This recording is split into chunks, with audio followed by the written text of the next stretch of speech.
Last week, our old Merc bus to crossover overland vehicle rebuild slowed right down as a simple little thing like a bonnet hinge brought all and any progress to a screeching halt. We did, however, meet Prince Charles, who has started to work on our driver's cab floor and center console. The hinge issue was eventually sorted out.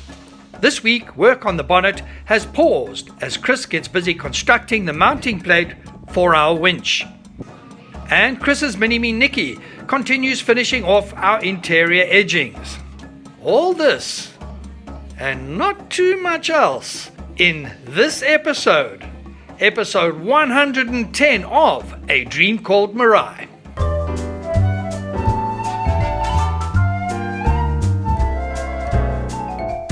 It is a new week, it is a new day, and oh my goodness me, I just hope that this week is better than our first week of 2023, which was very nasty. Ooh, I nearly swore. Yeah, good to chat to you again.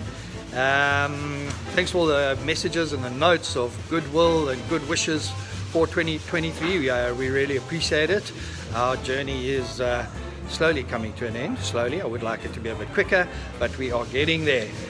We are still working on the front of this vehicle. At least we have sorted out those damn hinges. That is my flip word. Hinge. Ooh. So yeah, it's now finishing everything off, getting this bonnet working properly. The guys are working off on all the finer detail around the sides of the vehicle, and then we need to get into that driver's cab. So concentrating still on the front section of our Meraai. Right, let's get to it. Markiplier Chris has started to make and install the other metal plates that form part of our engine compartment. This plate will house the bonnet catch as well as give the whole frame added support. You guys who are watching our show are pretty sharp. Straight after my last insert, I had a message on social media. Guys were saying, what about the windscreen wipers? So you've got this thing sorted out on the hinges, our hinge epic, but the windscreen wipers need to come up between the bonnet and the windscreen. Well, the good news is that, well, my heart did increase its pulse rate a little bit. There is enough space, plus they're pretty flat against you. And don't forget, when your wipers are they'll be in a rest position, they're along the bottom of the windscreen, but there is enough space. Dankie toch. Next plate to be made is our base plate, which will house our winch. The winch will be mounted behind the grille. The rule of thumb when choosing a winch for your vehicle is your winch should be able to pull at least 1.5 times the weight of your vehicle. So take your gross weight and multiply it by 1.5. Now I have got a 13,000 pound Runva winch, which is about 6.5 tons, which we think is absolutely fine for this vehicle. We reckon we're going to come in at about 3.5 tons. I'm not planning on pulling myself up any cliffs or anything, so we think it'll be quite adequate. This winch is damn heavy. Fortunately, we have Nikki, who is acting as the winch for our winch. Nikki's old man, Markiplier Chris, gently helps lower our winch into position. This is just a test fitting before work on the winch bracket continues. The winch fits perfectly. The yet to be built bull bar will form part of the winch bracket. So here's the little control box, which is a bit far down in the bonnet. You can see the access here would be a bit of a mission. So what we're going to do is move that to here somewhere, and we'll get our friend Auto Mike to do run the wiring there.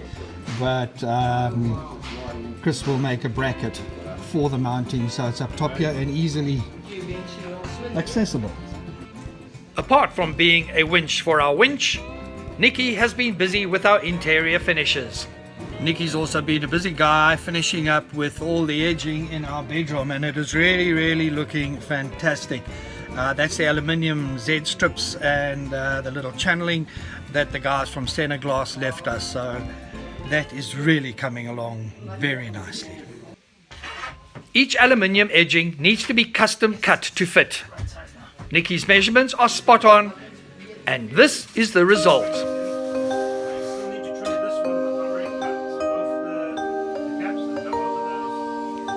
Other edgings we need are all the rubber seals that our rubber girl Wilma will supply.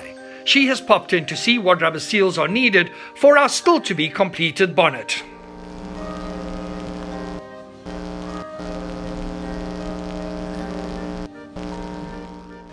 I'm really hoping that that flickering neon light is not an ominous sign. It is Thursday afternoon, 5th of Jan. We've just been given a heavy weather warning for our region. The last time we had one, we had 400 millimeters of rain dumped on us. Our province has really been under the cosh recently. If it's not fat, grubby, gravy-soaked fingers of politicians dipping into our taxpayers' funds with money that's supposed to fix our infrastructure, it's Mother Nature. That's why you need one of these babies just to get away from it all. But yeah, I'm just hoping the rain, it's going to come. I just hope it's not that 400 mils. In another part of the workshop, Chris and Bram continue working on the winch bracket. Holes are being drilled into the plate that will be the anchor points onto the chassis as well as the bull bar. Before installation, the bracket is sealed against rust. I leave Nicky as he seals away and rush home to beat the rain. My weather app said 64 millimeters of rain was on the way.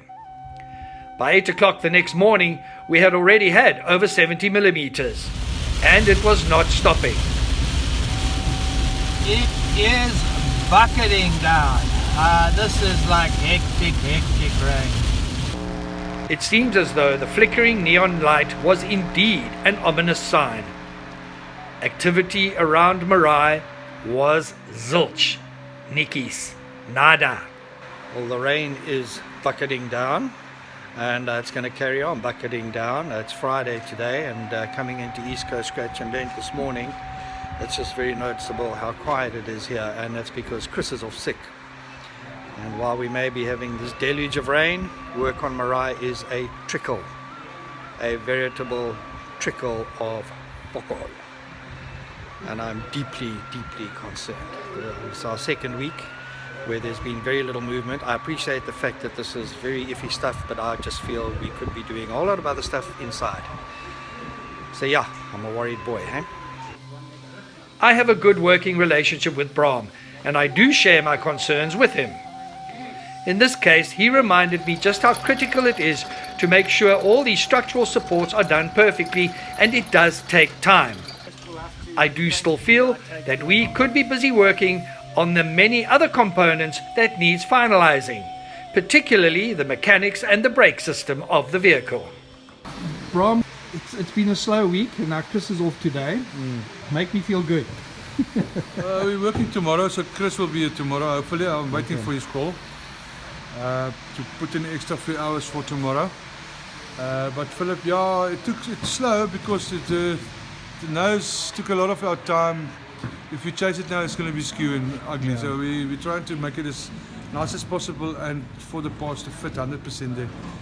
But I think from next week on so things will start faster as we start closing the bonnet and closing some of the sides, and obviously the door shells that's here, shells that's going to be on the floors.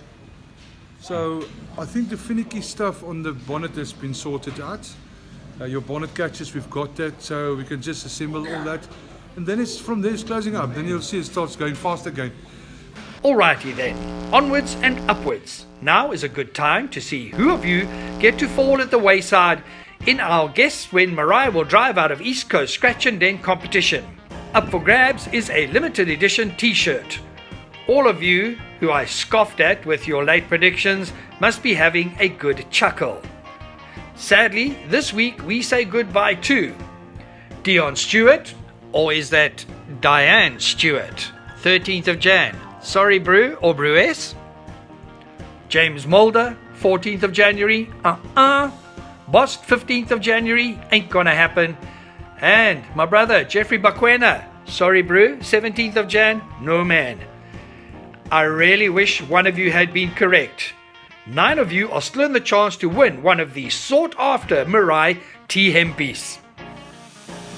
Just before we go, I asked Nicky and Ofgood Donald to suss out our minibar, which goes into the compartment you see over Nicky's shoulder. It consists of a cooler box and a wine rack. Good thing we checked it out. It needs a redo. Whoever worked on this box really did not do a very good job. For one, it is not going to be easy to put wine bottles into the wine rack part. Nicky is going to take it over, and I have no doubt he will make the changes so it all works smoothly. That's it for this week. Bram reckons he's on track, so I just hope that is the case. It's a real bumpy ride at the moment, a real bumpy ride, and I really do want it to go smoother, so I'm really hoping that things do pick up, because they have to. They really do. Yeah, I'm sweating, hey? Sweating hard. But yes, once again, thank you for watching. We will see you all next week. I hope you had a great, fantastic holiday and you all got home safely and you're all back at the salt mine earning your hard-earned wage. So one day you can do one of these. Yeah, and it's a lot of wage, eh? Please look after yourselves, look after your families, and keep safe. Remember to like us on Facebook and subscribe to our channel on YouTube. You will find us under A Dream Called Meraai. Until next time, keep your dreams alive.